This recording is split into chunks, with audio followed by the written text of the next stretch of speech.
क्या आपने कभी रात में अकेले बैठकर ये सोचा है कि जब एक दिन मर ही जाना है तो फिर जन्म क्यों मिला, ये जीवन क्यों मिला? ये विचार इंसान के भीतर एक अजीब सी खालीपन, एक डर और एक गहरा सवाल पैदा करता है। हम इस दुनिया में आते हैं, कुछ साल जीते हैं, संघर्ष करते हैं, खुशियां मिलती हैं, दुख मिलते हैं, रिश्ते बनते हैं, टूटते हैं, फिर एक दिन सब कुछ छोड़कर चले जाते हैं। तो फिर ये सब क्यों? अगर अंत मृत्यु है तो शुरुआत क्यों? ये वही सवाल है जिसने सदियों से मनुष्य को भीतर तक हिलाया है। परमहंस योगानंद कहते हैं, जन्म और मृत्यु सिर्फ 2 द्वार है और आत्मा इन द्वारों से होकर अपनी यात्रा पूरी करती है। इसका अर्थ ये है कि जीवन केवल जन्म और मृत्यु के बीच का छोटा सा अंतराल नहीं है। जीवन उससे कहीं बड़ा, कहीं गहरा और कहीं अधिक उद्देश्यपूर्ण है। हम सिर्फ मरने के लिए नहीं पैदा हुए, हम जन्म लेते हैं सीखने के लिए, बदलने के लिए, बढ़ने के लिए और अपनी आत्मा को उच्चतर चेतना की ओर उठाने के लिए। मृत्यु अंत लगती है, पर सत्य ये है कि मृत्यु केवल एक परिवर्तन है, एक कमरे से दूसरे कमरे में जाने जैसा। शरीर मिटता है, आत्मा नहीं। आत्मा अनंत है और ये अनंत आत्मा सीखने के लिए ही शरीर धारण करती है। इसलिए जन्म व्यर्थ नहीं है और जीवन संयोग नहीं है। ये एक दिव्य योजना का हिस्सा है। लेकिन फिर प्रश्न उठता है, इस योजना का उद्देश्य क्या है? क्यों हम इस संसार में भेजे जाते हैं? क्यों हम संघर्ष करते हैं? क्यों हमें परीक्षा दी जाती है? अगर ईश्वर प्रेम है तो वो हमें जन्म देकर दर्द क्यों देता है? योगानंद जी कहते हैं, हमारा जन्म एक यात्रा है, ईश्वर से दूर जाने की नहीं, बल्कि ईश्वर तक वापस लौटने की। जीवन एक विद्यालय है और हर अनुभव, अच्छा बुरा, सुख दुख, एक पाठ है जो आत्मा को परिपक्व, मजबूत और जागृत बनाता है।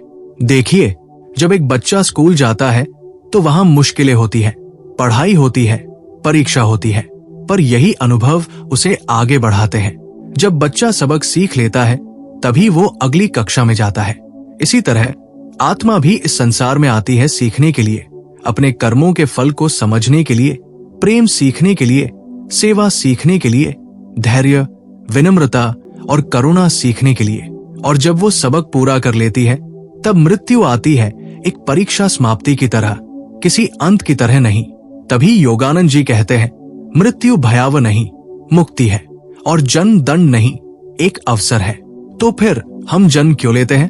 क्योंकि आत्मा को विकास चाहिए, क्योंकि आत्मा को अनुभव चाहिए, क्योंकि आत्मा को ईश्वर का मार्ग समझना है और उसके लिए इस संसार में आना आवश्यक है।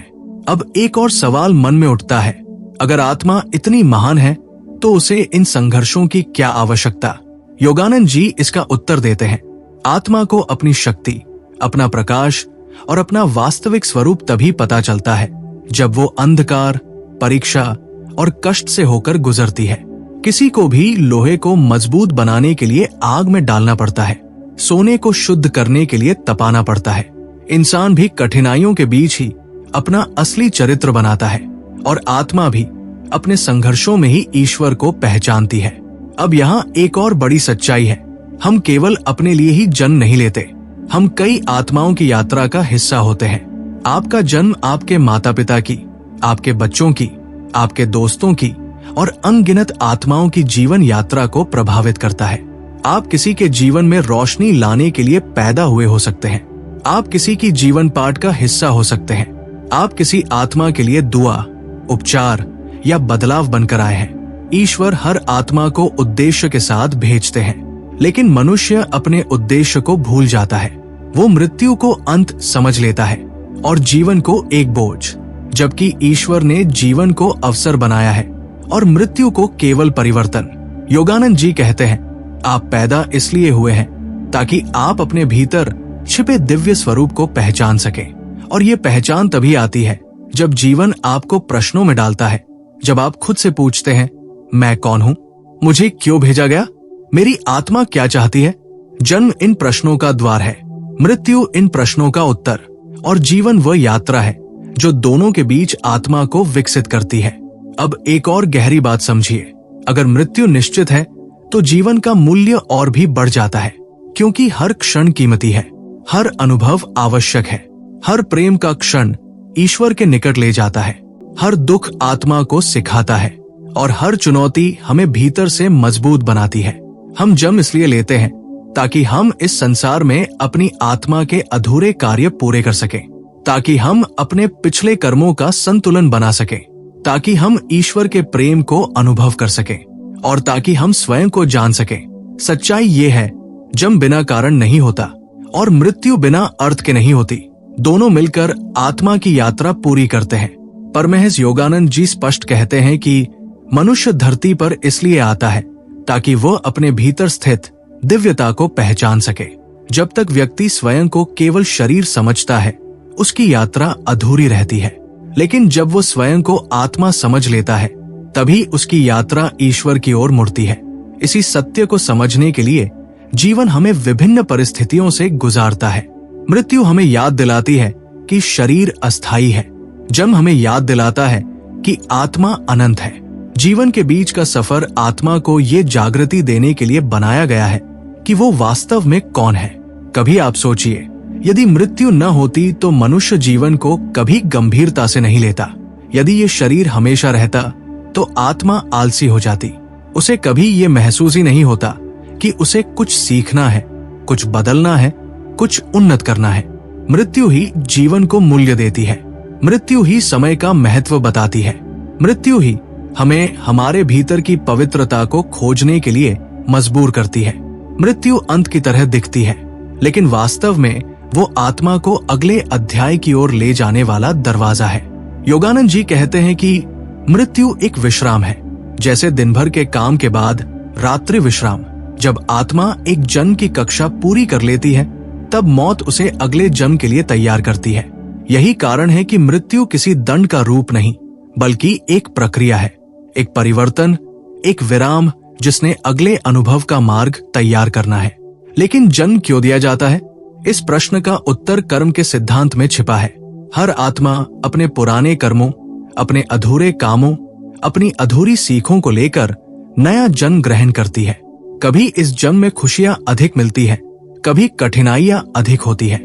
ये किसी सजा या इनाम से कम और आत्मा के विकास की प्रक्रिया से अधिक जुड़ा है। जो आत्मा प्रेम सीखना चाहती है, वो उन परिस्थितियों में जन्म लेती है जहां उसे प्रेम की गहराई समझनी पड़े। जो आत्मा धैर्य सीखना चाहती है, वो उन्हीं अनुभवों से गुजरती है जहां उसे प्रतीक्षा करनी पड़े। जो आत्मा साहस सीखना चाहती है, वो चुनौतियों का सामना करती है। हर जन्म आत्मा की एक नई कक्षा है और हर मृत्यु उस कक्षा का अंत। अब यहाँ एक और गहरा बिंदु है। ईश्वर मनुष्य को सिर्फ कर्मों के हिसाब से नहीं भेजते, बल्कि संभावनाओं के आधार पर भी भेजते हैं।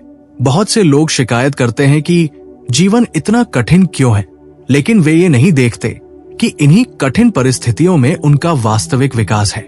यदि आत्मा आसान जीवन में रहती तो वो कभी शक्ति नहीं जुटा पाती।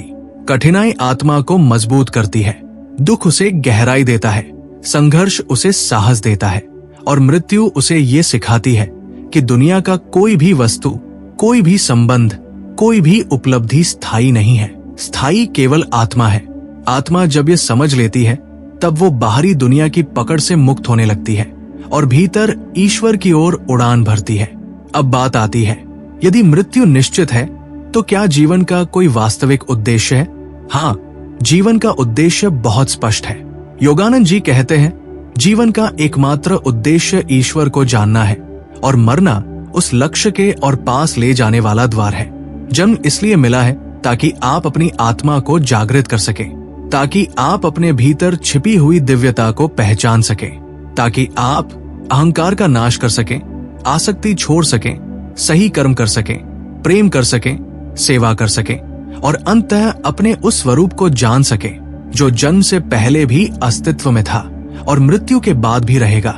मृत्यु इस सत्य का सबसे बड़ा प्रमाण है कि आप केवल शरीर नहीं हैं, और जन्म इस सत्य का सबसे बड़ा प्रमाण है कि ईश्वर ने आपको फिर से अवसर दिया है अपनी आत्मा को आगे बढ़ाने का। ये भी समझिए कि मृत्यु के बिना जीवन अपूर्ण है। मृत्यु जीवन को उसकी दिशा देती है। मृत्यु ही आपको सिखाती है कि आप जो भी कर रहे हैं वो अस्थायी है, इसमें खो मत जाइए। मृत्यु आपको ईश्वर के करीब लाती है, क्योंकि वो आपको याद दिलाती है कि शरीर खत्म होगा, लेकिन आत्मा ईश्वर के पास जाएगी। इसी कारण आध्यात्मिक लोग मृत्यु से डरते नहीं। वे मृत्यु को एक मित्र की तरह देखते हैं जो उन्हें इस सीमित शरीर से मुक्त करती है और उनकी आत्मा को उसके वास्तविक घर की यात्रा पर वापस ले जाती है।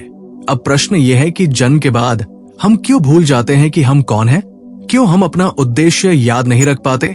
क्यों हम जीवन को केवल संघर्ष और कमाई का खेल समझ बैठते हैं? ऐसा इसलिए क्योंकि आत्मा जब शरीर में प्रवेश करती है तो वो माया के आवरण में ढक जाती है। माया ये भ्रम कि शरीर ही सब कुछ है।